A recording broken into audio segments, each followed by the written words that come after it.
दोस्तों, जैसा कि आपने थंबनेल पर देख ही लिया होगा, आज से हमारी इंग्लिश ग्रामर क्लासेस स्टार्ट हो रही हैं और सबसे पहले हम टेंस को डिस्कस करेंगे। क्लियर है? अब सबसे पहले मैं आपको बता दूं कि ये वीडियो उन सभी लोगों के लिए हेल्पफुल रहेगी, बेनिफिशियल रहेगी, जिनको इंग्लिश में वीकनेस है या प्रॉब्लम है, जो इंग्लिश में वीक हैं और जिनको इंग्लिश सीखनी है। क्लियर है? तो आपसे एक निवेदन है कि इस वीडियो को, इस लेक्चर को सभी लोगों को शेयर कीजिए ताकि उन लोगों तक ये वीडियो पहुँच सके जिनको इनकी वास्तव में नीड है। क्लियर है दोस्तों?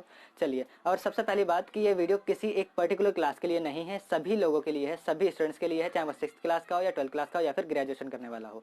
बस जो इंग्लिश सीखना चाहता है, जिसकी इंग्लिश वीक है, जिसको जानना है, जो सीखना चाहता है कि इंग्लिश में राइटिंग कैसे करें या स्पीकिंग कैसे करें, उन सभी के लिए ये वीडियो बनाई जा रही है। क्लियर है? कोर्स एक तरीके से पूरा टेंस आपको यहाँ पर कवर कराया जाएगा। तो सबसे पहले हम अपने टॉपिक पर वापस आते हैं और हमारा टॉपिक क्या है? टेंस है। टेंस आप सभी को पता है क्या होता है। टेंस मेनली 3 टाइप्स के होते हैं: पास्ट टेंस, प्रेजेंट टेंस और फ्यूचर टेंस। पास्ट हमें पता है, जो ऐसी घटना जो पास्ट में हो चुकी है, भूतकाल में हो चुकी है, उसको पास्ट टेंस कहते हैं। प्रेजेंट टेंस जो अब हो रही है उनको प्रेजेंट टेंस में काउंट किया जाएगा। और फ्यूचर टेंस में सारी चीज़ें, सारे कार्य, सारे एक्शन, सारी घटनाएं आएंगी जो फ्यूचर में कभी होगी। क्लियर है? तो सबसे पहले हम स्टार्ट करते हैं प्रेजेंट टेंस। प्रेजेंट टेंस के भी 4 पार्ट्स होते हैं। उन 4 पार्ट्स में से पहला पार्ट है प्रेजेंट इंडेफिनिट टेंस। क्लियर है? तो सबसे पहले हम उठाते हैं प्रेजेंट इंडेफिनिट। अब प्रेजेंट इंडेफिनिट को करने के लिए हमें सबसे पहले ये पता होना चाहिए कि इसकी पहचान क्या होती है। अब कोई हिंदी का सेंटेंस अगर आप इंग्लिश में ट्रांसलेट करने की सोचते हो और आपको ये नहीं पता कि वह सेंटेंस किस टेंस में बनेगा और किस टेंस में नहीं बनेगा, तो ये बहुत बड़ी मिस्टेक हो सकती है। यहाँ पर आप बहुत बड़ी मिस्टेक कर सकते हो। तो सबसे पहले आपको क्या करना है, आपको प्रेजेंट इंडेफिनिट की पहचान जानना बहुत जरूरी है। अगर कोई भी हिंदी का सेंटेंस जिसके एंड में ता है, ती है या फिर ते है आपको दिखे, तो वह प्रेजेंट इंडेफिनिट टेंस होता है। जैसे कि वह खाना खाता है, वह स्कूल जाता है, वह खेलते हैं। तो ये इन सभी टेंस में आपको क्या दिख रहा है, इन सभी सेंटेंस में आपको क्या दिख रहा है, लास्ट में क्या है, ता है, ती है, ते है। क्लियर है? तो इस तरह के वर्ड्स अगर आपको किसी भी हिंदी के वाक्य में दिखे तो प्रेजेंट इंडेफिनिट में बनेगा, ये आपको क्लियर रखना है। क्लियर है? उसके बाद आपको ये पहचान तो पता हुई कि भाई प्रेजेंट डेफिनेट में बनेगा, लेकिन प्रेजेंट इंडेफिनिट में बनाने के लिए भी एक स्ट्रक्चर फॉलो करना होगा, एक रूल फॉलो करना होगा। और रूल क्या है? वो रूल है, सबसे पहले आपको सब्जेक्ट फाइंड करके लगाना है। सबसे पहले सब्जेक्ट आएगा, उसके बाद वर्ब की फर्स्ट फॉर्म आएगी, देन वर्ब में आपको एस या फिर ईएस में से किसी एक को ऐड करना है, उसके बाद आपको ऑब्जेक्ट का यूज करना है। क्लियर है? अब इस सेंटेंस में क्या सब्जेक्ट है, क्या ऑब्जेक्ट है, क्या वर्ब है, ये फाइंड आपको करना पड़ेगा। आपको देखना पड़ेगा कि क्या है और उसके अकॉर्डिंग आपको यहाँ पर सारी चीजें सेट करनी पड़ेगी। क्लियर है? चलिए, सबसे पहले हम समझ लेते हैं कि ये रूल कहता क्या है। रूल कहता है सब्जेक्ट सबसे पहले आएगा। तो सब्जेक्ट होता क्या है?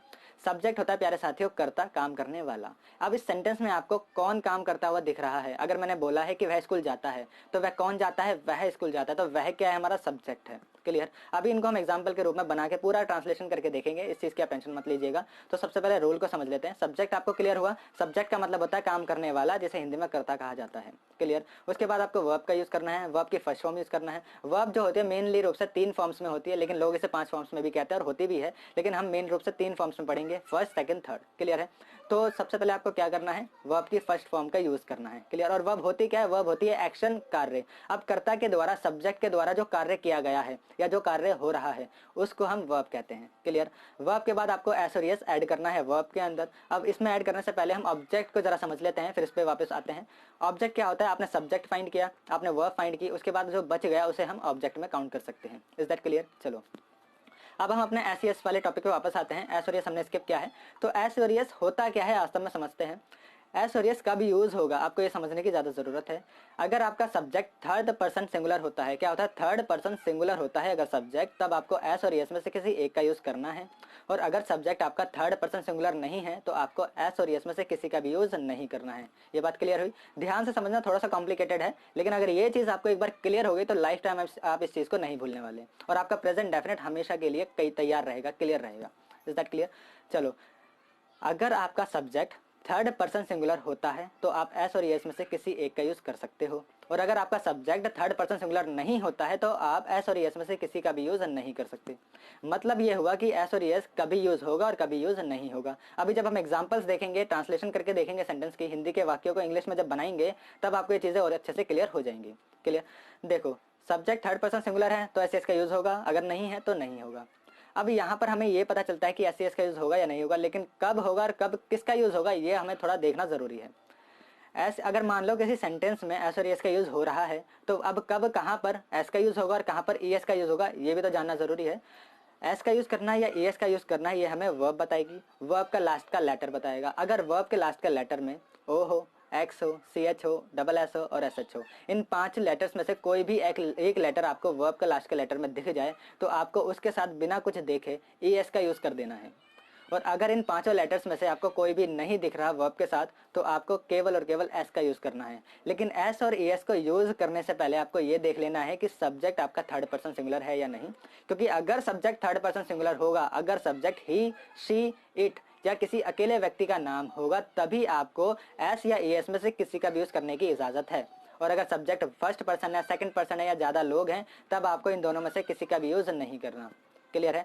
चलिए अब सेंटेंस पर आते हैं, हम जरा बनाकर देखते हैं, एग्जांपल्स देखते हैं कि कैसे हिंदी को इंग्लिश में ट्रांसलेट करेंगे और कैसे एस का यूज़ करेंगे और कैसे थर्ड पर्सन को यूज़ करेंगे। क्लियर है? पहला एग्जांपल आपके सामने है कि वह स्कूल जाता है। ठीक है, वह स्कूल जाता है। अब यहाँ पर जाने का काम हो रहा है, हम सबसे पहले क्या लगाएंगे, सब्जेक्ट लगाएंगे। रूल के अकॉर्डिंग हमें चलना है। सबसे पहले रूल में क्या लिखा है, सब्जेक्ट लिखा है, तो हमें सब्जेक्ट का यूज करना है। अब सब्जेक्ट क्या है, यहाँ पर हमें देखना पड़ेगा सब्जेक्ट क्या है। तो सब्जेक्ट क्या होता है, कर्ता, काम करने वाला। अब वह स्कूल जाता है, कौन जाता है, वह जाता है, कोई लड़का ही है और वह एक लड़का है, तो उसके लिए हम क्या यूज करते हैं, ही यूज करते हैं। और ही क्या है, थर्ड पर्सन सिंगुलर है, इस बात को याद रखना।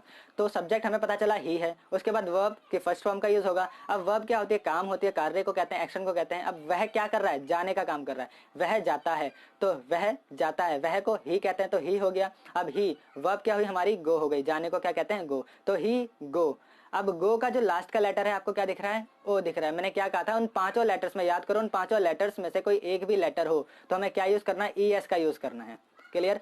लेकिन इसको यूज करने से पहले आपको क्या देख लेना है कि सब्जेक्ट थर्ड पर्सन सिंगुलर है या नहीं। हमने देखा कि सब्जेक्ट थर्ड पर्सन सिंगुलर है, तो आप क्या करोगे, अब एस और एस में से किसी का यूज करोगे। अब यहाँ पे किसका यूज करोगे, वो हमें वर्ब बताएगी। वर्ब का लास्ट का लेटर क्या है, ओ है। अब ओ क्या कहता है कि मेरे साथ क्या आएगा, ई आएगा, ई एस आएगा, क्या आएगा, ई एस आएगा, तो ही गोज। यहाँ पर क्या बन गया, ही गोज। और गो की जो प्री पोजीशन होती है वो क्या होती है, टू होती है। अगर डेस्टिनेशन भी दे रखी हो तो डेस्टिनेशन दे रखी है, क्या दे रखी है, स्कूल। कहाँ जाता है, स्कूल जाता है, ऑब्जेक्ट भी वही हो जाएगा, तो कहाँ जाता है, स्कूल जाता है, तो he goes to school. Clear है? तो आपको सब्जेक्ट भी मिल गया, वर्ब भी मिल गई और ऑब्जेक्ट भी मिल गया, और आपने एस और एस का यूज भी कर लिया। लेकिन अगर मैं यहाँ पर सब्जेक्ट चेंज कर दूं, मैंने क्या बोला, ही बोला, अगर ही की जगह मैंने वह बोला, वह की जगह अगर मैं का यूज करूं कि मैं स्कूल जाता हूं, तो क्या फिर ई एस का यूज होगा, बिल्कुल नहीं होगा। क्योंकि आई, वहां पर मैं की जगह आई आएगा, वहां पर वह की जगह मैं आया है, तो मतलब ही की जगह आई आएगा। और आई क्या है, थर्ड पर्सन सिंगुलर बिल्कुल भी नहीं है। क्लियर है? तो आई जो है वो फर्स्ट पर्सन है, थर्ड पर्सन सिंगुलर नहीं है, और फर्स्ट पर्सन के साथ हम कभी भी एस या फिर एस, इन दोनों में से किसी का भी यूज नहीं करते। इस बात को आपको याद रखना है। तो सब्जेक्ट क्या हुआ, आई हुआ, तो I go to school, that's it, इतना ही बनेगा। यहाँ पर एस भी नहीं लगेगा, एस भी नहीं लगेगा। एस का तो कोई चांस ही नहीं था, एस लगता है क्योंकि ओ था लास्ट में, वर्ब के लास्ट में, तो एस भी नहीं लगेगा क्योंकि सब्जेक्ट क्या है, फर्स्ट पर्सन है, थर्ड पर्सन सिंगुलर नहीं है। क्लियर है? तो मैं स्कूल जाता हूँ, आई गो टू स्कूल। आपको एस और एस का कॉन्सेप्ट अच्छे से समझने की जरूरत है साथियों। अगर आपने यहाँ पर मिस्टेक की, अगर आपने यहाँ पर कंसंट्रेट नहीं किया, तो डेफिनेटली फ्यूचर में आप इस चीज को लेकर के बहुत बड़ी मिस्टेक करने वाले हो। तो यहाँ पर आप अच्छे से देख लेना, इस कॉन्सेप्ट को समझ लेना कि आखिर एस का कॉन्सेप्ट क्या है, थर्ड पर्सन सिंगुलर का कॉन्सेप्ट क्या है। क्लियर है? थर्ड पर्सन सिंगुलर है तभी एस और एस में से किसी का भी यूज होगा। थर्ड पर्सन सिंगुलर अगर नहीं है, क्या सब्जेक्ट, तब एस और एस में से किसी का भी यूज नहीं होगा। क्लियर है?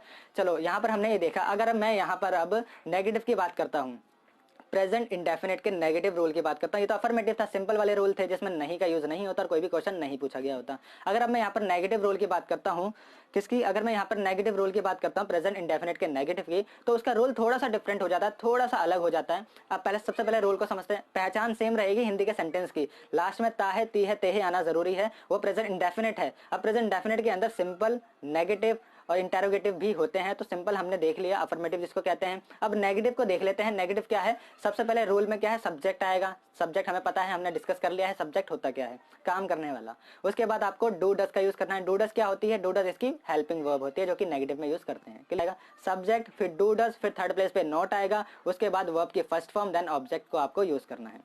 सब्जेक्ट आपको पता है क्या होता है, डू डस किसके साथ लगाना है, अगर सब्जेक्ट थर्ड पर्सन सिंगुलर है तो आपको डस का यूज करना है, और अगर सब्जेक्ट थर्ड पर्सन सिंगुलर नहीं है तो आपको डू का यूज करना है। ये आपको याद रखना दोस्तों कि सब्जेक्ट अगर थर्ड पर्सन सिंगुलर है तभी डस का यूज होगा, और अगर सब्जेक्ट थर्ड पर्सन सिंगुलर नहीं है तो डू का यूज होगा। क्लियर? और थर्ड प्लेस पे हमेशा नॉट आएगा क्योंकि नेगेटिव सेंटेंस है। क्लियर है? उसके बाद वर्ब की फर्स्ट फॉर्म आएगी, देन आपको ऑब्जेक्ट को यूज करना है। फॉर एग्जाम्पल देख लेते हैं जरा हम हिंदी के सेंटेंस कैसे होते हैं। वह स्कूल नहीं जाता है, वह खाना नहीं खाती है, वह नहीं खेलते हैं, वह नहीं पढ़ते हैं। इस तरीके से के सेंटेंस जिसमें नहीं आता है वो नेगेटिव सेंटेंस होता है, और नहीं आ रहा है तो इंग्लिश में भी हम उसको क्या यूज करेंगे, नॉट का यूज करेंगे। क्लियर है? अब एग्जाम्पल देखते हैं, पहले वाले उठा लेते हैं, वह स्कूल नहीं जाता है।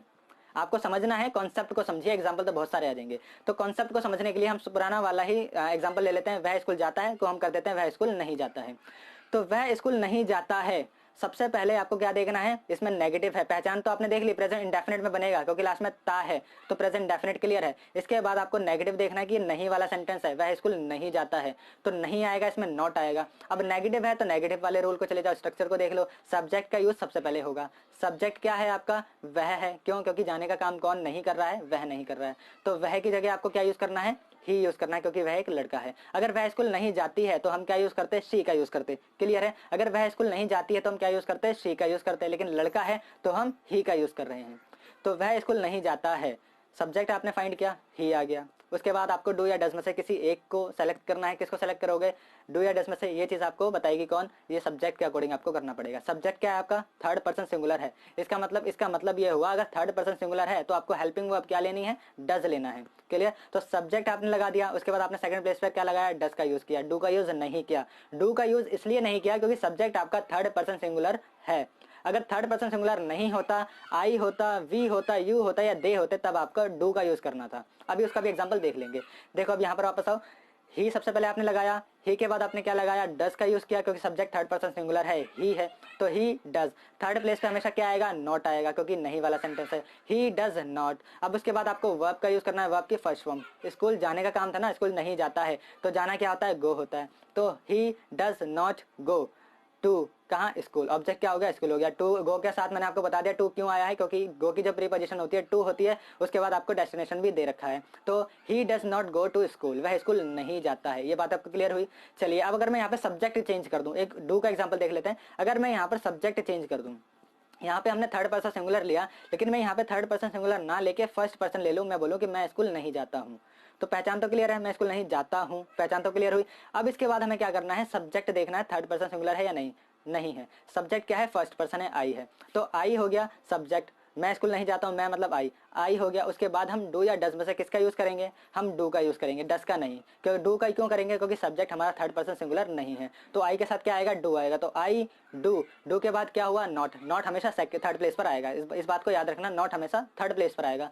तो आई डू नॉट, और डू नॉट जब मिलेगा तो क्या बन जाएगा, डोंट बन जाएगा। आप बोल सकते हो शॉर्ट में, स्पीकिंग करते समय आप आई डोंट बोल सकते हो, तो आई डोंट, डोंट हो गया। उसके बाद आपको क्या करना है, वर्ब की फर्स्ट फॉर्म लगानी है। वर्ब क्या है आपका, जाना। I don't go to school, कहाँ जाते हो, school. I don't go to school, मैं स्कूल नहीं जाता हूँ। इस तरीके से आपको अफर्मेटिव वाले सेंटेंस भी दिख गए, नेगेटिव वाले सेंटेंस भी दिख गए। नेगेटिव में आपको डस का यूज करना आ गया है, डू का यूज करना आ गया है। अफर्मेटिव में आपको एस का यूज करना आ गया, एस कहाँ पर लगेगा और एस कहाँ पर लगेगा।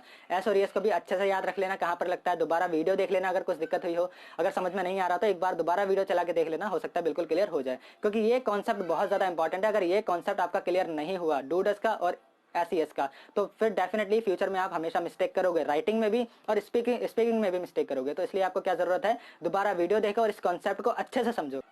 अगर वीडियो आपको पसंद आई हो, हेल्पफुल रही हो, तो इस वीडियो को लाइक कर देना और ज़्यादा से ज़्यादा शेयर कर देना, और उन सभी लोगों तक तो जरूर शेयर करना जिनको इंग्लिश सीखनी है और जो इंग्लिश में बहुत ज़्यादा वीक है। और अगर कोई भी क्वेरी होती है तो कमेंट बॉक्स में आप कमेंट कर सकते हो, और अगर वहाँ पर सोल्यूशन नहीं होता तो हम नेक्स्ट वीडियो में उस चीज़ को लेकर डिस्कशन कर लेंगे। क्लियर है? चलिए, धन्यवाद।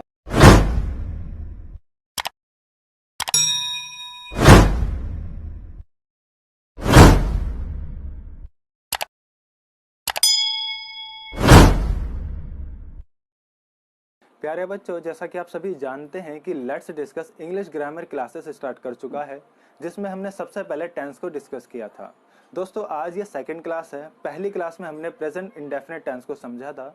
अगर आप में से किसी ने पहली क्लास अटेंड नहीं की है तो सबसे पहले आप पहली क्लास अटेंड करो, जिसमें प्रेजेंट इंडेफिनिट के से रिलेटेड जितने भी आपके डाउट्स होंगे वो सारी चीज़ें आपकी क्लियर हो जाएंगी। उसमें आपके डू डस का कॉन्सेप्ट हो या एस का कॉन्सेप्ट हो, वो सारी चीज़ें भी आपकी क्लियर होने वाली हैं अगर आप पहली क्लास अटेंड करते हो। दोस्तों, आज ये second class present continuous tense को लेकर है। आज हम प्रेजेंट कॉन्टिन्यूअस टेंस को डिस्कस करने वाले हैं।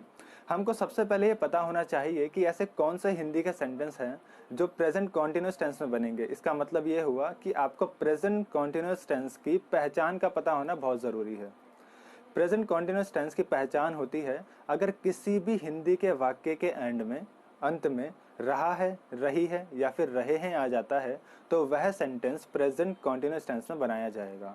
हमेशा भी ऐसा नहीं होता। इसमें आपको एक चीज़ और याद रखना पड़ेगा, और वो चीज़ है कि ऐसा कोई कार्य, क्योंकि हम टेंस कर रहे हैं तो कार्य से रिलेटेड है, एक्शन से रिलेटेड है, वर्ब से रिलेटेड है, तो ऐसा कोई कार्य जो प्रोसेस में है, जो कंटिन्यू चल रहा है, तो वह कार्य प्रेजेंट कॉन्टिन्यूस टेंस में बनाया जाएगा। Is that clear? दो चीज़ें मैंने बताई है अभी तक प्रेजेंट कॉन्टिन्यूस की पहचान को लेकर। पहली कि हिंदी का अगर कोई ऐसा वाक्य है जिसके एंड में रहा है, रही है, रहे हैं आ रहा है, हुआ है, हुई है या हुए हैं है, तो वह सेंटेंस प्रेजेंट कॉन्टिन्यूस टेंस में बनेगा। लेकिन ऐसा हमेशा भी नहीं होता। कभी कभी प्रेजेंट परफेक्ट टेंस में भी चले जाते हैं हुआ है वाले सेंटेंस। लेकिन हमें क्या समझना है? हमें यह समझना है कि ऐसा कोई एक्शन हो, ऐसा कोई वाक्य हो जो कंटिन्यू प्रोसेस में हो, ऐसा कोई कार्य जो कंटिन्यू प्रोसेस में है, जो कंटिन्यू चल रहा है, अभी चल रहा है। फॉर एग्जाम्पल, मैं आपको पढ़ा रहा हूँ, तो मैं क्या कर रहा हूँ? पढ़ा रहा हूँ। तो इसके एंड में क्या आया है? इस वाक्य के एंड में रहा है, आपको दिखाई दे रहा है कि रहा है भी आया है। मैं आपको पढ़ा रहा हूँ, और साथ ही साथ जो मैं कार्य कर रहा हूँ वो कंटिन्यू है, वो प्रोसेस में है। तो हमें क्या समझ में आया? हमें प्रेजेंट कॉन्टिन्यूस टेंस की पहचान को लेकर के ये क्लियर है कि ऐसा कोई कार्य जो प्रोसेस में हो, जो कंटिन्यू हो, उस कार्य को, उस एक्शन को या उस वाक्य को हम प्रेजेंट कॉन्टिन्यूस टेंस में बनाते हैं। बात क्लियर है? चलिए एक बार और समझ लो। ऐसा कोई कार्य जो प्रोसेस में होता है, उस टेंस को, उस वाक्य को हम प्रेजेंट कॉन्टिन्यूस टेंस में बनाते हैं। अभी हम एग्जाम्पल के साथ भी समझने की कोशिश करेंगे। देखो, मैं आपको पढ़ा रहा हूँ, वह गाना गा रही है, वह खेल रहे हैं। इन सभी सेंटेंस के एंड में क्या है? रहा है, रही है या फिर रहे हैं। इनमें से कोई ना कोई आपको दिखेगा। क्लियर? और इन सभी सेंटेंस में जो कार्य हो रहा है वो कंटिन्यू है, क्योंकि कार्य हो रहा है। वह खेल रहे हैं, अभी भी वह खेल रहे हैं। क्लियर? मैं आपको पढ़ा रहा हूँ, अभी क्या कर रहा हूँ? पढ़ाने का काम कर रहा हूँ, तो ये प्रोसेस में है, ये कार्य चल रहा है। तो ऐसा कोई कार्य जो चल रहा हो वो प्रेजेंट कॉन्टिन्यूस टेंस में आता है। बात क्लियर? चलिए अब सबसे पहले हम इसके स्ट्रक्चर की बात कर लेते हैं। ऐसा कोई वाक्य अगर आपको मिल जाता है और उसको आपको ट्रांसलेट करना है, तो ट्रांसलेशन करने का भी एक स्ट्रक्चर होता है। ऐसा जैसा दिया हुआ वैसे तो हम कर नहीं सकते, हमें एक स्ट्रक्चर फॉलो करना होता है। एक स्ट्रक्चर अगर फॉलो हम करते हैं तो सही तरीके से हम हिंदी के वाक्य को इंग्लिश में ट्रांसलेट कर सकते हैं। बात क्लियर है? देखो, जो स्ट्रक्चर है वो आपकी स्क्रीन पर है। सबसे पहले आपको सब्जेक्ट का यूज करना है। आपको सेंटेंस के, हिंदी के सेंटेंस में देखना है कि सब्जेक्ट क्या है। सब्जेक्ट हम पिछली क्लास में डिस्कस कर चुके हैं कि सब्जेक्ट का अर्थ क्या होता है, एक्सप्लेन कर चुके हैं। सब्जेक्ट मतलब होता है काम करने वाला, कर्ता। सेंटेंस में जो कार्य कर रहा है उसे हम सब्जेक्ट कहते हैं। बात क्लियर? इसके बाद आपको हेल्पिंग वर्ब का यूज करना है, और हेल्पिंग वर्ब यहाँ पर 3 दे रखी है, इज, एम, आर। अब इज, एम, आर का कॉन्सेप्ट क्या है, किस सब्जेक्ट के साथ कौन सी हेल्पिंग वर्ब आएगी, वो आप अपनी स्क्रीन पर देख सकते हो। अगर आपके पास सब्जेक्ट आई है तो उसके साथ हमेशा एम आएगा। अगर आपके पास सब्जेक्ट थर्ड पर्सन सिंगुलर है तो हमेशा उसके साथ इज आएगा। अगर आपके पास सब्जेक्ट प्लूरल है या यू है तो हमेशा उसके साथ आर आएगा। प्लूरल क्या होता है? 2 व्यक्ति या 2 से ज्यादा सब्जेक्ट। 2 व्यक्ति या 2 से ज्यादा व्यक्ति, मतलब सब्जेक्ट 2 हो या 2 से ज्यादा हो या फिर यू हो, तो उनके साथ हमेशा are as a helping verb use की जाती है। बात क्लियर? इसके बाद हम देखते हैं वर्ब की फर्स्ट फॉर्म लगाई जाएगी। हेल्पिंग वर्ब के बाद मेन वर्ब का यूज होगा, और मेन वर्ब क्या होती है? जो मेन कार्य होता है उसी को हम मेन वर्ब बोलते हैं। हिंदी के वाक्य में आपको जो कार्य दिख रहा है वही आपकी मेन वर्ब होती है। तो मेन वर्ब की फर्स्ट फॉर्म आपको लगानी है, और उस वर्ब की फर्स्ट फॉर्म में आपको क्या ऐड करना है? आईएनजी ऐड करना है। बात क्लियर? तो फर्स्ट फॉर्म में आपने आईएनजी ऐड कर दिया, उसके बाद आपको ऑब्जेक्ट का यूज करना है। तो रूल क्लियर है, स्ट्रक्चर आपको क्लियर होगा। सब्जेक्ट, हेल्पिंग वर्ब, वर्ब की first form ING plus object. बात क्लियर? चलिए अब कुछ एग्जांपल्स देख लेते हैं कैसे हम हिंदी टू इंग्लिश ट्रांसलेशन कर सकते हैं on the behalf of this structure. बात क्लियर है? चलो अब सबसे पहले आपके सामने एक एग्जांपल दिया हुआ है, मैं आपको पढ़ा रहा हूँ। क्लियर? मैं आपको पढ़ा रहा हूँ। आपको क्या करना है? सबसे पहले ये आइडेंटिफाई करना है, ये पहचान करनी है कि भाई ये सेंटेंस किस टेंस में बनेगा। तो मैं आपको पढ़ा रहा हूँ, लास्ट में रहा है आ रहा है। बात क्लियर? दूसरा, ये काम चल रहा है, कंटिन्यू है, प्रोसेस में है, तो इसका मतलब ये प्रेजेंट कॉन्टिन्यूस टेंस में बनेगा। बात क्लियर हुई? अब प्रेजेंट कॉन्टिन्यूस टेंस का आप स्ट्रक्चर देख लो। सबसे पहले आपको क्या यूज करना है? आपको सब्जेक्ट यूज करना है। सब्जेक्ट क्या है सेंटेंस में? मैं आपको पढ़ा रहा हूँ। सब्जेक्ट होता क्या है? काम करने वाला, कर्ता। जो काम कर रहा है उसे हम सब्जेक्ट कहते हैं। बात क्लियर? तो इस सेंटेंस में सब्जेक्ट क्या है, काम कौन कर रहा है, मैं क्या कर रहा हूँ, पढ़ा रहा हूँ। तो मैं हुआ काम करने वाला, पढ़ाने वाला मैं हूँ। तो सब्जेक्ट क्या हुआ, मैं, और मैं को इंग्लिश में आई बोलते हैं, आप सभी अपने सामने देख सकते हैं। तो आई, उसके बाद मैंने आपको क्या बताया था कि आई के साथ क्या यूज होगा, as a helping verb. Helping verb हम आई के साथ एम को यूज करते हैं, तो आई के साथ हमेशा एम आएगा। क्लियर है, तो आई एम, बाकी क्लियर। उसके बाद वर्ब का फर्स्ट फॉर्म, वर्ब की फर्स्ट फॉर्म आपको यूज करनी है। तो वर्ब की फर्स्ट फॉर्म क्या है, पहले वर्ब देखो, वर्ब क्या है इसमें, मैं आपको पढ़ा रहा हूँ, मैं क्या काम कर रहा हूँ। वर्ब होती क्या है, काम, कार्य, एक्शन को वर्ब बोलते हैं। तो मैं क्या कर रहा हूँ, मैं पढ़ाने का काम कर रहा हूँ, तो पढ़ा रहा हूँ। पढ़ाना क्या होता है, टीच। क्लियर है, तो I M teach, first form आएगी वर्ब की, कोई दिक्कत नहीं, आई एम टीच। अब इसमें हमें क्या ऐड करना है, आई एन जी ऐड करना है अकॉर्डिंग टू स्ट्रक्चर। बात क्लियर, तो आई एन जी हम इसमें ऐड कर देंगे टीच में, वर्ब में। तो आई एम टीचिंग, क्लियर है, तो आई एम टीचिंग। अब किसे पढ़ा रहा हूं, मैं आपको पढ़ा रहा हूं, तो आई एम टीचिंग यू। बात क्लियर, तो यू क्या है, हमारा ऑब्जेक्ट है। तो आई एम टीचिंग यू, ये हमारा ट्रांसलेशन कंप्लीट हो जाती है। इसके बाद दूसरा एग्जाम्पल देख लेते हैं। वह क्रिकेट खेल रहे हैं, वह क्या कर रहे हैं, वह क्रिकेट खेल रहे हैं। अब वह, बहुत ज्यादा लोग हैं, दो या दो से ज्यादा ही लोग हैं, क्योंकि वे का यूज हुआ है। कुछ बच्चे हैं, कुछ लोग हैं जो पार्क में क्रिकेट खेल रहे हैं, उनकी हम बात कर रहे हैं कि वह क्रिकेट खेल रहे हैं। क्लियर, अब इसमें क्या करना है, सबसे पहले स्ट्रक्चर को फॉलो करना है। स्ट्रक्चर में क्या दिया हुआ है कि आपको सबसे पहले सब्जेक्ट का यूज करना है इस सेंटेंस को इंग्लिश में ट्रांसलेट करने के लिए। तो आपने सब्जेक्ट क्या देखा, आपने सब्जेक्ट देखा भाई काम करने वाला होता है। इसमें काम कौन कर रहा है, काम क्या हो रहा है, खेलने का हो रहा है। और काम कर कौन रहा है, खेल कौन रहे हैं, वे खेल रहे हैं। वे बहुत ज्यादा लोग हैं, दो या दो से ज्यादा लोग हैं, तो उसके लिए हम क्या यूज करेंगे, हम उसके लिए यूज करेंगे दे। बात क्लियर, तो दे, अब दे मैंने क्या बताया था, इसके बाद हेल्पिंग वर्ब लगानी है अकॉर्डिंग टू स्ट्रक्चर। तो स्ट्रक्चर में इज, एम, आर, ये तीनों हेल्पिंग वर्ब है। अब दे एज अ सब्जेक्ट हम अगर ले रहे हैं, तो इस सब्जेक्ट के साथ, इस दे के साथ हेल्पिंग वर्ब के रूप में क्या यूज होगा। तो हेल्पिंग वर्ब के रूप में तीन तीन चीजें वहां दे रखी है, इज, एम, आर। तो हमें क्या यूज करना है, इज यूज करना है, एम या फिर आर। क्लियर, इज, एम या आर। तो हम इसके साथ क्या यूज करेंगे, दे क्या है, हमारा प्लूरल सब्जेक्ट है, दो व्यक्ति हैं या दो से ज्यादा व्यक्ति हैं, तो दे के साथ हमें क्या यूज करना होगा, हमें आर यूज करना होगा। दे आर, वह कर क्या रहे हैं। अब क्या आएगा, मेन वर्ब आएगी। मेन वर्ब क्या है, खेलना। खेलने को क्या कहते हैं, प्ले कहते हैं। तो दे आर प्ले, इसके साथ हमें क्या यूज ऐड करना है, आईएनजी को ऐड करना है। तो दे आर प्लेइंग, क्या खेल रहे हैं, एज अ ऑब्जेक्ट आपको क्या यूज करना है, क्रिकेट। तो they are playing cricket. Clear है, दे आर प्लेइंग क्रिकेट। बात क्लियर हुई, चलिए नेक्स्ट एग्जांपल देखते हैं। नेक्स्ट एग्जांपल क्या है, वह गाना गा रही है, वह गाना गा रही है। तो आपने सबसे पहले क्या देखा, इसकी पहचान देखी। पहचान में क्या है, रही है, लास्ट में आ रहा है सेंटेंस के एंड में, बिल्कुल ठीक है। तो प्रेजेंट कॉन्टिन्यूस टेंस है और रही है, पहचान से भी क्लियर है। और जो कार्य चल रहा है इसके अंदर वो भी कंटिन्यू है, वो भी प्रोसेस में है। तो प्रेजेंट कॉन्टिन्यूस टेंस में ये बनने वाला है। अब सबसे पहले आपको क्या करना है, फिर से आपको सब्जेक्ट यूज करना है। सबसे पहले सब्जेक्ट फाइंड करो, इसमें सब्जेक्ट क्या है, कौन गाना गा रही है, वह गाना गा रही है। तो वह लड़की है। अब लड़की के लिए हम क्या यूज करते हैं, सिंगल लड़की है तो शी यूज करते हैं। बात क्लियर, तो शी, उसके बाद हेल्पिंग वर्ब के रूप में इसके साथ क्या आएगा, इज आएगा, एम आएगा या आर आएगा। इसके साथ इज आएगा, क्यों आएगा, क्योंकि शी सिंगुलर है और थर्ड पर्सन है। बात क्लियर, तो शी इज, इसके साथ हमें इसके बाद मेन वर्ब क्या होगी, गाना, गाना जो गा रही है, जो सुर में वो गा रही है उसको कहते हैं वर्ब, जो कि मेन वर्ब होगी। तो गाना क्या होता है, सिंग होता है। तो शी इज सिंग, इसमें आईएनजी ऐड करोगे तो she is singing a song. A song क्या हो जाएगा, आपका ऑब्जेक्ट हो जाएगा, गाना गा रही है तो she is singing a song. बात क्लियर है। तो ये तीनों सेंटेंस हमने कितनी अच्छी तरह देखे कि कितनी आसानी से हमने हिंदी टू इंग्लिश ट्रांसलेशन की है। बात क्लियर, तो आप किसी भी सेंटेंस को हिंदी टू इंग्लिश ट्रांसलेट कर सकते हैं, लेकिन इसकी एक ही शर्त है, आपको स्ट्रक्चर फॉलो करना होगा। आपको पहले स्ट्रक्चर के बारे में पता होना चाहिए कि स्ट्रक्चर किस किस तरीके से बन रहा है।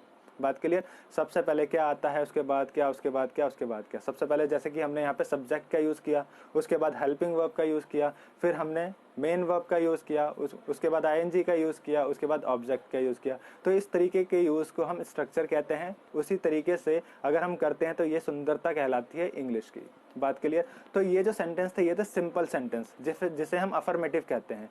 अब बात करते हैं नेगेटिव सेंटेंस की। क्लियर, अब बात करते हैं नेगेटिव सेंटेंस की। नेगेटिव में क्या होता है, ऐसे सेंटेंस जिसमें नहीं हो। बात क्लियर, फॉर एग्जाम्पल वह गाना नहीं गा रही है, मैं आपको नहीं पढ़ा रहा हूँ, वह नहीं खेल रहे हैं। तो इन सेंटेंस में क्या है, नहीं है, तो यह सेंटेंस नेगेटिव सेंटेंस होंगे। बात क्लियर। चलो, ये बेसिक चीजें हैं, आपको ये चीजें समझनी जरूरी है, उसके बाद आप एडवांस इंग्लिश पे पहुंच पाओगे। तो हम सबसे पहले बेसिक अपना क्लियर कर लें, उसके बाद हम आगे और बातें करेंगे। बात क्लियर। चलो, अब हम क्या करते हैं, नेगेटिव सेंटेंस को देखते हैं। फॉर एग्जाम्पल हम सीधा स्ट्रक्चर पे आ जाते हैं। स्ट्रक्चर क्या है इसका, सब आपको क्या करना है, स्ट्रक्चर बिल्कुल सेम रहेगा, थर्ड प्लेस पे नॉट लगा देना है। क्या करना है, स्ट्रक्चर सेम रहेगा, थर्ड प्लेस पे आपको नॉट लगा देना है। और सब क्या स्ट्रक्चर बन जाता है, फिर सब्जेक्ट सबसे पहले आएगा, हेल्पिंग वर्ब आएगी, उसके बाद थर्ड प्लेस पे हमेशा नॉट रहेगा, फिर वर्ब की फर्स्ट फॉर्म होगी, उसके बाद आईएनजी होगा, उसके बाद ऑब्जेक्ट होगा। बात क्लियर। चलो, अब एग्जाम्पल देख लेते हैं, उसको ट्रांसलेट करके देखते हैं। मैंने क्या कहा था, मैं आपको पढ़ा रहा हूँ। अगर मैं इसे नेगेटिव में बनाऊं तो क्या बोलूंगा, मैं आपको नहीं पढ़ा रहा हूँ। मैं आपको पढ़ा रहा हूँ, आई एम टीचिंग यू। बात क्लियर। मैं आपको नहीं पढ़ा रहा हूँ, सेम बनेगा, थर्ड प्लेस पे नॉट लगा देना है। ये टेंस आपका क्लियर। सेम बनेगा, थर्ड प्लेस पे नॉट लगा देना है, आई am not teaching you. Clear है। सेम बनेगा, थर्ड प्लेस पे नॉट लगा देना है, और आपका ये टेंस क्लियर हो जाता है। इसके बाद अगर हम इंटेरोगेटिव की बात करें, इंटेरोगेटिव क्या होता है, क्वेश्चनवाचक, प्रश्नवाचक, जिसमें प्रश्न पूछे जाते हैं, क्या से प्रश्न पूछे जाते हैं। फॉर एग्जाम्पल, क्या मैं आपको पढ़ा रहा हूँ, क्या वह नहीं गाना गा रही, क्या वह गाना गा रही है। और अगर मैं इसमें नहीं भी ऐड कर दूं कि क्या मैं आपको नहीं पढ़ा रहा हूं, तो इंटेरोगेटिव प्लस नेगेटिव हो जाता है, जो कि आप स्ट्रक्चर में देखोगे। ठीक है, तो हमने सबसे पहले क्या देखा, सिंपल वाले रूल देखे, सिंपल वाले स्ट्रक्चर देखे, जिसे अफर्मेटिव कहते हैं। सेकंड नंबर पे हमने नेगेटिव देख लिया, जिसमें थर्ड प्लेस पे हमेशा आपको नोट लगाना होगा। बात क्लियर। अब थर्ड पॉइंट पे हमने क्या देखा, इंटेरोगेटिव देखा है। इसके बाद फोर्थ पॉइंट पे क्या होगा, इंटेरोगेटिव प्लस नेगेटिव होगा, फिर डब्ल्यूएस फैमिली आ जाएगी। तो इस तरीके से सेंटेंस का जो स्ट्रक्चर है, इस तरीके से तैयार किया गया है कि आप किसी भी तरीके से सेंटेंस को बना सकते हो, ट्रांसलेट कर सकते हो, ज़्यादा प्रॉब्लम नहीं होगी। आपको मेन रूप से क्या करना है, आपको सिंपल वाले जो रूल है, जो स्ट्रक्चर है, जो अफर्मेटिव का स्ट्रक्चर है, उसको रट लेना है, उसको याद कर लेना है, उसको माइंड में बैठा लेना है। क्लियर।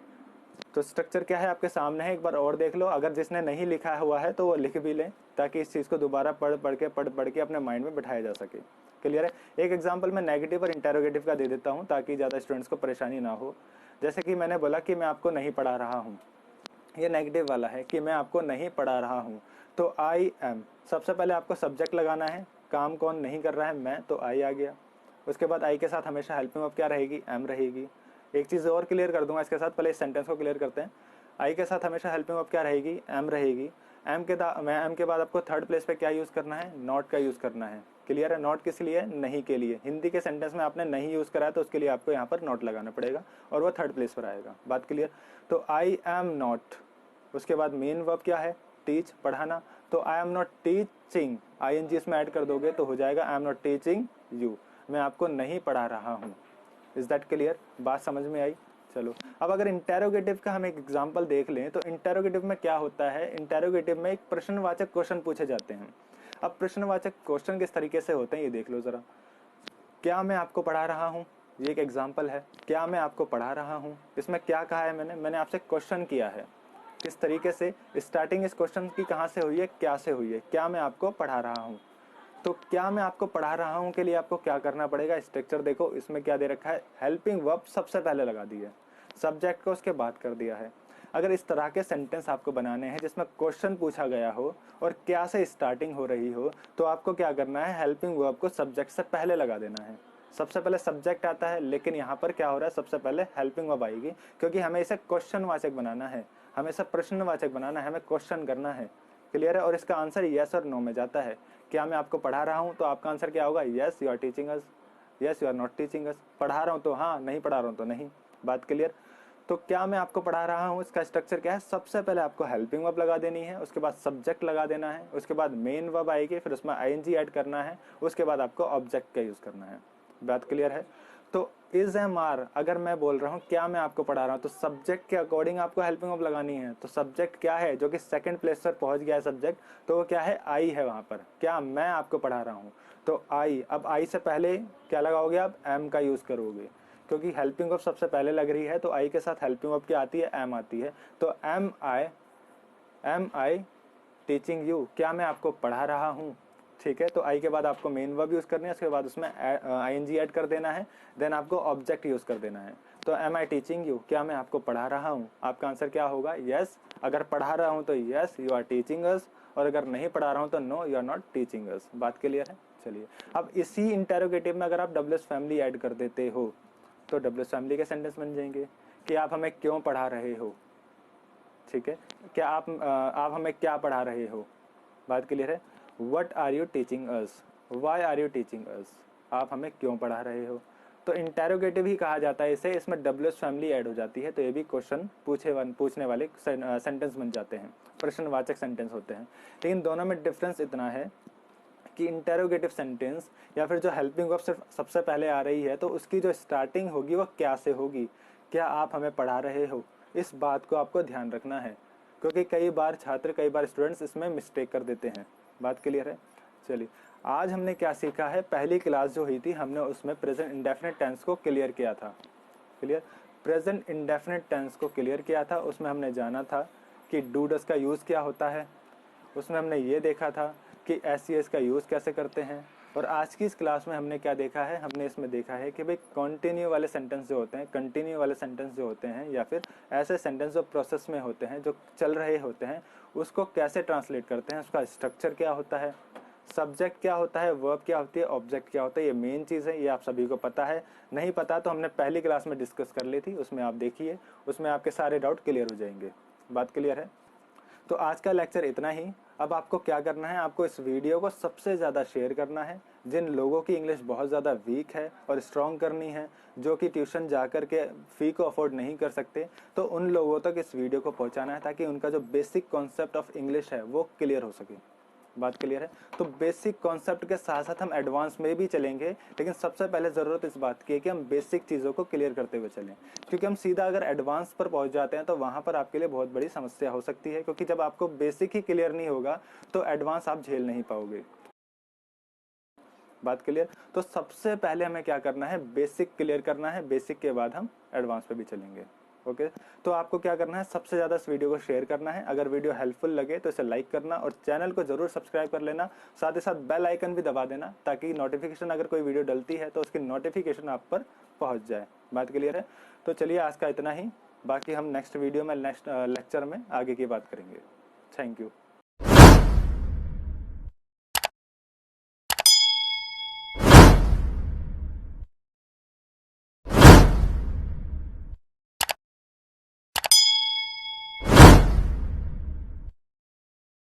नमस्कार साथियों, मैं यूसुफ एक बार फिर आप सभी के सामने एक नए टॉपिक के साथ।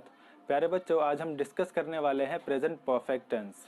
हमने पहली क्लास में प्रेजेंट इंडेफिनिट को डिस्कस किया था, दूसरी क्लास में प्रेजेंट कॉन्टिन्यूअस को डिस्कस किया था, और आज इस क्लास में, जो कि तीसरी क्लास है, इसमें हम किसको डिस्कस करने वाले हैं, प्रेजेंट परफेक्ट को डिस्कस करने वाले हैं। तो प्यारे बच्चों, हम सभी को सबसे पहले ये पता होना चाहिए कि प्रेजेंट परफेक्ट की पहचान क्या होती है।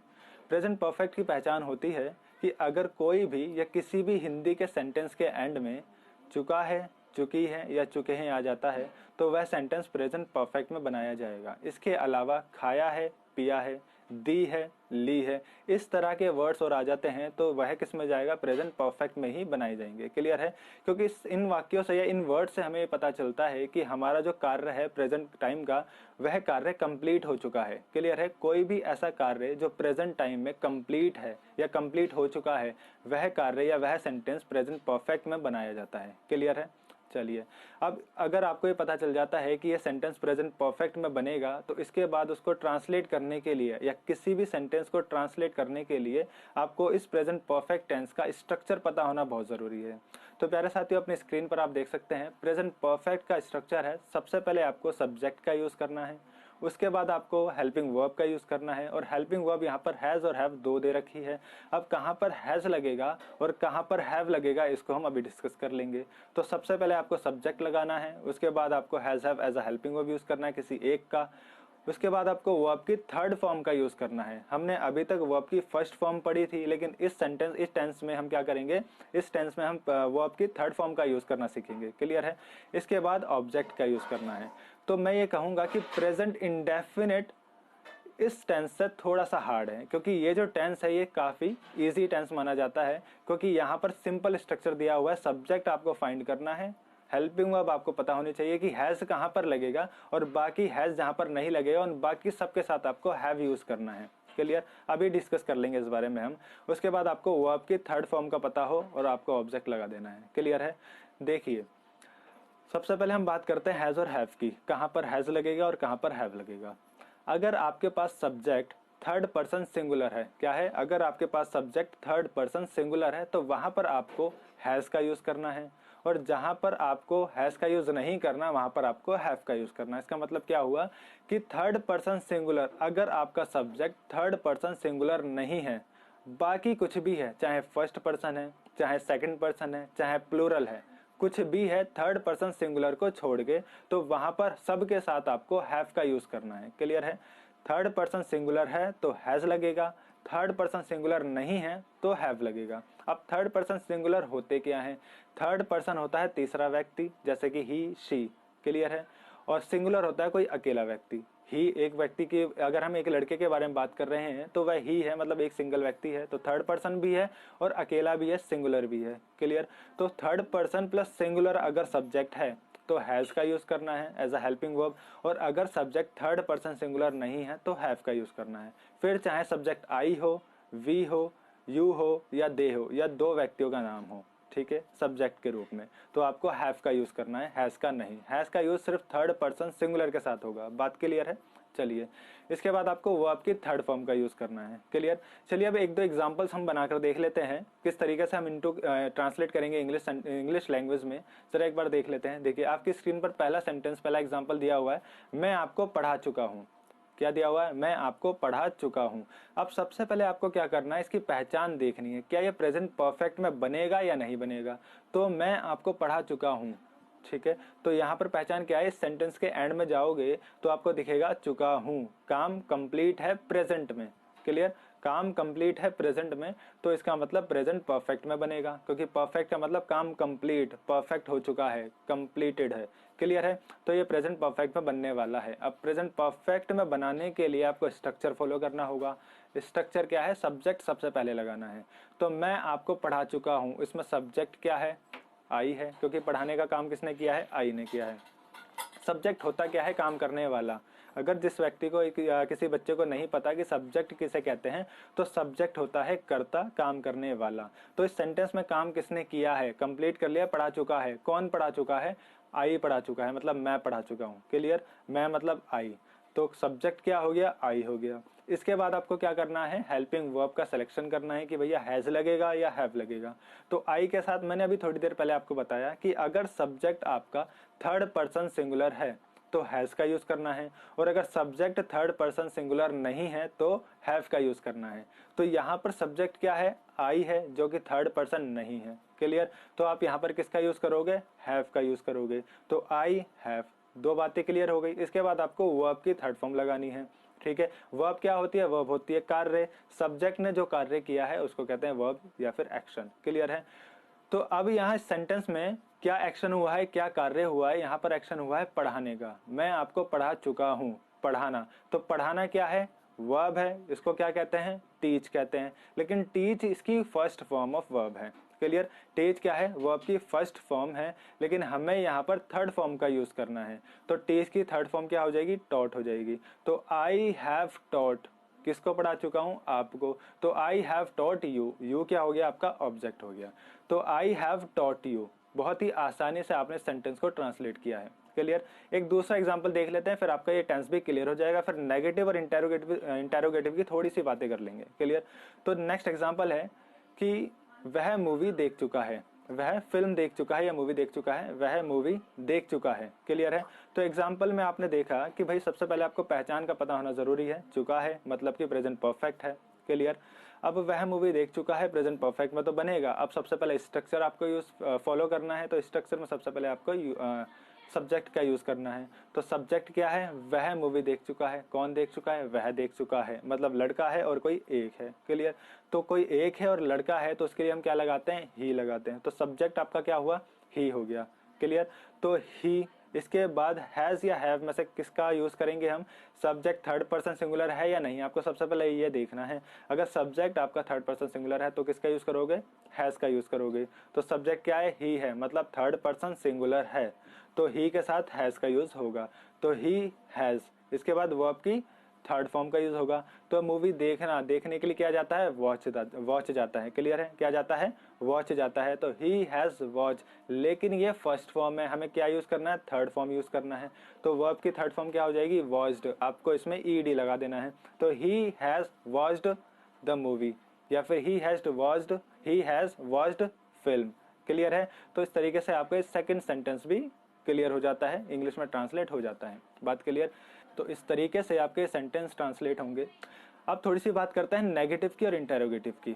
प्यारे बच्चों, अगर किसी भी सेंटेंस के बीच में नहीं आता है, सेंटेंस में नहीं आता, जैसे कि मैं आपको नहीं पढ़ा चुका हूँ, मैंने आपको नहीं पढ़ाया है, इस तरीके से अगर सेंटेंस आता है कि मैंने आपको नहीं पढ़ाया है, तो ये सेंटेंस में प्रेजेंट परफेक्ट में जाएगा। क्लियर है? लेकिन इसमें नहीं आ गया मतलब नेगेटिव है, तो आपको क्या करना है? सिंपल है, आपको थर्ड प्लेस पर नॉट लगा देना है। क्या करना है? सिंपल, आपको थर्ड प्लेस पर नॉट लगा देना है। तो I have not taught you.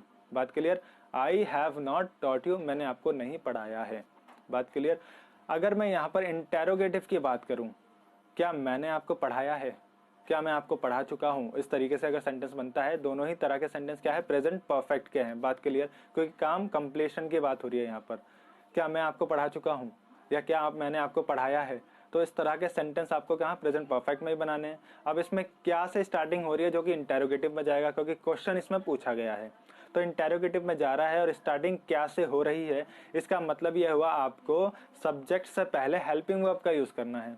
अब मैंने एग्जाम्पल क्या दिया है? क्या मैं आपको पढ़ा चुका हूँ, तो यहाँ पर सब्जेक्ट क्या है? आई है, लेकिन आई से पहले, सब्जेक्ट से पहले आपको किसका यूज करना है? हेल्पिंग वर्ब का यूज करना है, और helping verb according to subject आपको यूज करना है। तो सब्जेक्ट क्या है? आई। आई के साथ क्या आता है? हैव आता है। तो हैव को आपको आई से पहले यूज कर देना है। तो हैव आई टॉट यू। इस तरीके से आपका ये सेंटेंस भी कंप्लीट हो जाता है। हैव आई टॉट यू, क्या मैं आपको पढ़ा चुका हूँ, या फिर क्या मैंने आपको पढ़ाया है। बात क्लियर है? चलिए, आज के लिए इतना ही। अगर वीडियो आपको अच्छी लगी है, समझ में आया है, तो आप इस वीडियो को लाइक कीजिए, ज़्यादा से ज़्यादा शेयर कीजिए, और चैनल को सब्सक्राइब जरूर कर लेना, ताकि कोई भी नई वीडियो आए तो आप तक नोटिफिकेशन पहुंच जाए। लेकिन उसके लिए आपको क्या करना पड़ेगा? सब्सक्राइब के साथ साथ आपको बेल आइकन भी दबाना पड़ेगा। क्लियर है? चलिए, थैंक यू।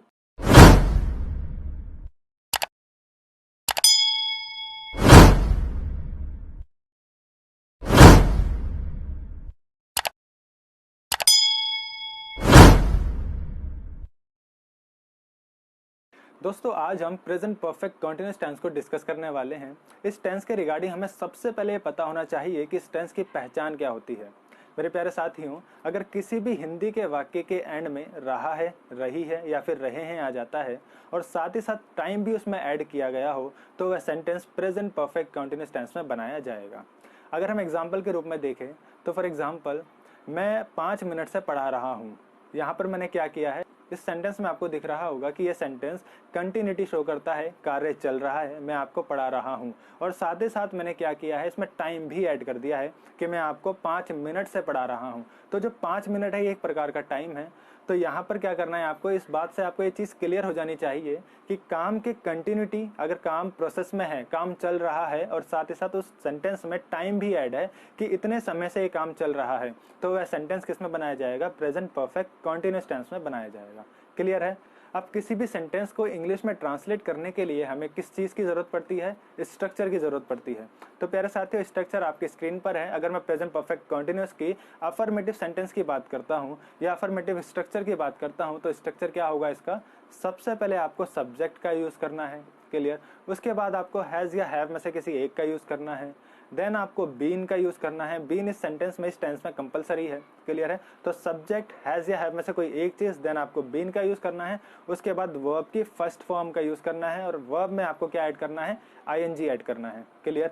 और इसके बाद आपको ऑब्जेक्ट का यूज करना है। देन सिंस या फॉर में से फिर से कोई एक चीज का यूज करना है, और उसके बाद आपको टाइम का यूज करना है। क्लियर है? अब प्यारे साथियों, इस स्ट्रक्चर में से हम सबसे पहले दो चीजों को क्लियर करके चलते हैं। पहली चीज है हैज और हैव, जिसे हम हेल्पिंग वर्ब बोलते हैं। क्लियर? और दूसरी चीज है सिंस या फॉर। क्लियर है? कहां पर हैज आएगा, कहां पर हैव आएगा, कहां पर सिंस आएगा और कहां पर फॉर आएगा, इस बात को क्लियर कर लेते हैं। हैज़ हैव की अगर मैं बात करूँ तो इस चीज़ को हमने प्रेजेंट परफेक्ट टेंस में भी समझ लिया था। आज फिर से मैं रिमाइंड करता हूँ कि अगर आपका सब्जेक्ट थर्ड पर्सन सिंगुलर है तो वहाँ पर आपको as a helping verb has का यूज़ करना है, लेकिन अगर सब्जेक्ट थर्ड पर्सन सिंगुलर नहीं है तो वहाँ पर आप एज अ हेल्पिंग वर्ब आपको हैव का यूज़ करना है। क्लियर? दोबारा रिपीट करता हूँ, जहाँ पर आपका सब्जेक्ट थर्ड पर्सन सिंगुलर होगा वहाँ पर आपको हैज़ का यूज़ करना है, और जहाँ पर सब्जेक्ट थर्ड पर्सन सिंगुलर की जगह कुछ भी हो वहाँ पर आपको हैव का यूज़ करना है। बात क्लियर है? चलिए, अब अगर सिंस और फॉर की बात करें तो प्यारे बच्चों, सिंस और फॉर का मतलब होता है से। जैसे कि अगर मैंने एग्जांपल आपको दिया था कि मैं 5 मिनट से पढ़ रहा हूँ। क्लियर है? मैं 5 मिनट से पढ़ रहा हूँ, तो 5 मिनट से, ये वाला जो से है इसका मतलब है सिंस या फॉर इस टेंस में। क्लियर है? तो इस से के लिए या तो सिंस आएगा या फॉर आएगा। अब किसका आएगा ये टाइम बताएगा। और टाइम कैसे बताएगा चलिए देख लेते हैं। अगर टाइम दिया गया है और टाइम पॉइंट ऑफ टाइम के रूप में दिया गया है तो वहां पर आपको सिंस का यूज करना है, लेकिन अगर ड्यूरेशन ऑफ टाइम दी गई है तो वहां पर आपको फॉर का यूज करना है। बात क्लियर हुई?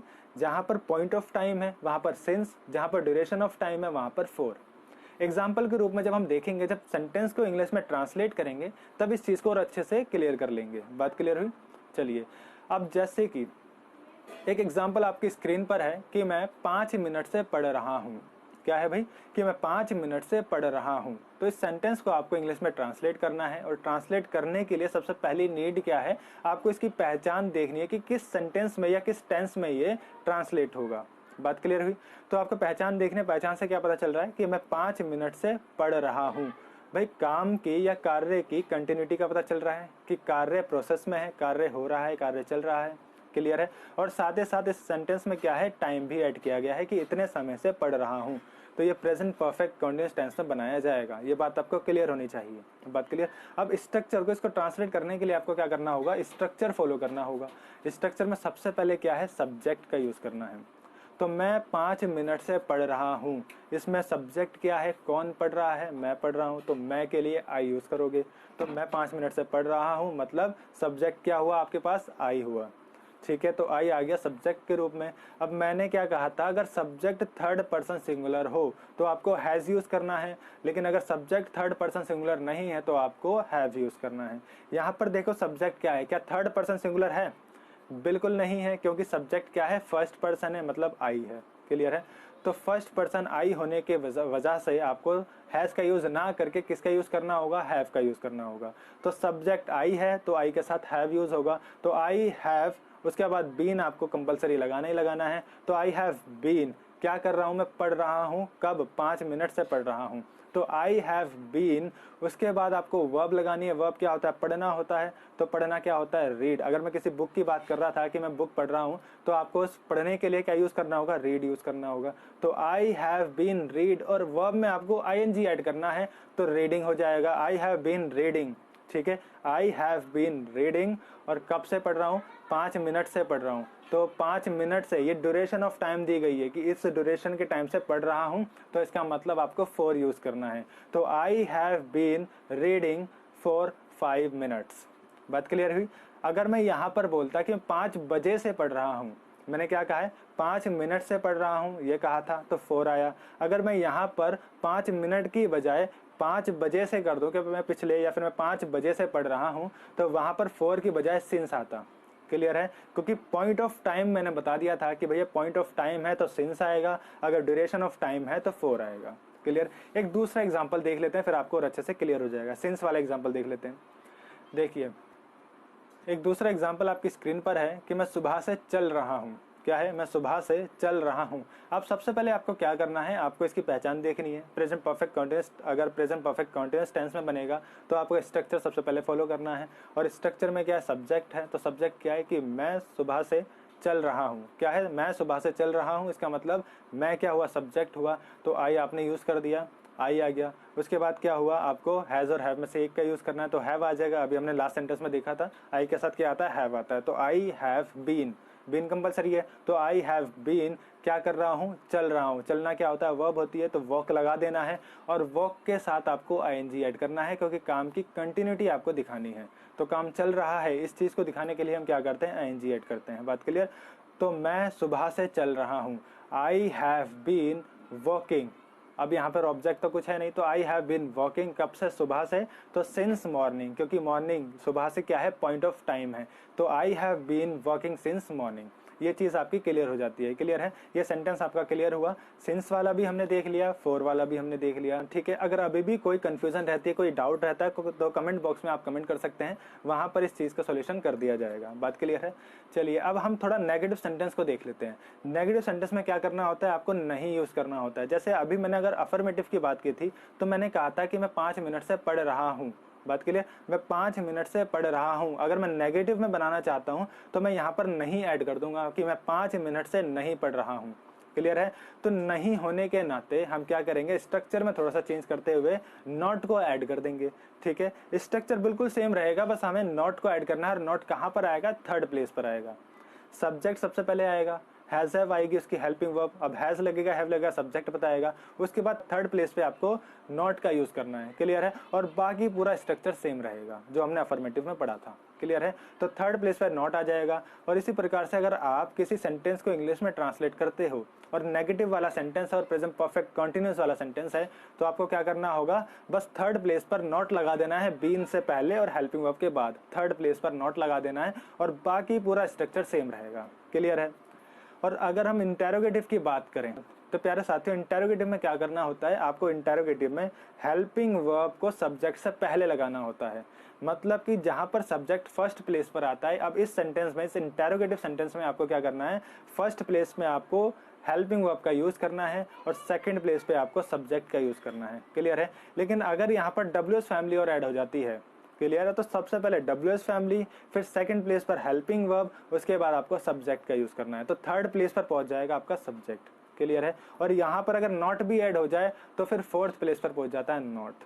बाकी हमेशा आपको थर्ड प्लेस पर लगाना है, लेकिन इंटेरोगेटिव सेंटेंस में फोर्थ प्लेस पर नॉट को पहुंचा दिया जाता है। ये एक प्रकार का स्ट्रक्चर है। स्ट्रक्चर को फॉलो करके ही आप किसी भी सेंटेंस को इंग्लिश में ट्रांसलेट कर सकते हो, अगर वो sentence present perfect continuous tense का है तो।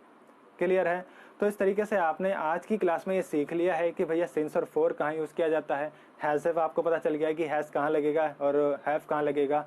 अगर सब्जेक्ट थर्ड पर्सन है तो सिंगुलर है तो आपको हैज का यूज करना है, क्योंकि अगर जैसे कि हमने एग्जांपल देखा था कि वहां पर हमने आई का यूज किया था, लेकिन अगर वहां पे एग्जाम्पल में आई ना होकर के ही होता, शी होता, इट होता, तो आपको एज अ हेल्पिंग वर्ब किसका यूज करना था, हैज का यूज करना था। लेकिन वहां पर फर्स्ट पर्सन था तो इसीलिए आपने हैव का यूज किया। बात क्लियर है। चलिए, सिंस और फॉर आपको पता चल गया है, तो आज की क्लास हम यहीं तक रखते हैं। अगर आपको किसी भी प्रकार की कोई भी कंफ्यूजन इस टेंस के रिगार्डिंग होती है तो आप कमेंट बॉक्स में जाके कमेंट कर सकते हैं, वहां पर आपका सॉल्यूशन दे दिया जाएगा। अगर वहां पर पॉसिबल ना हो तो आपके लिए नेक्स्ट वीडियो उस डाउट को लेकर के बना दी जाएगी। क्लियर है। तो अगर ये वीडियो आपको हेल्पफुल लगती है तो इस वीडियो को लाइक कीजिए, ज़्यादा से ज़्यादा शेयर कीजिए और सब्सक्राइब करना ना भूलें, और साथ ही साथ बेल आइकन को भी दबा दें ताकि कोई भी नेक्स्ट वीडियो इस चैनल पर आती है तो आपको नोटिफिकेशन पहुंच जाए। क्लियर है। तो आज की क्लास यहाँ पर हम समाप्त कर, चलिए, थैंक यू।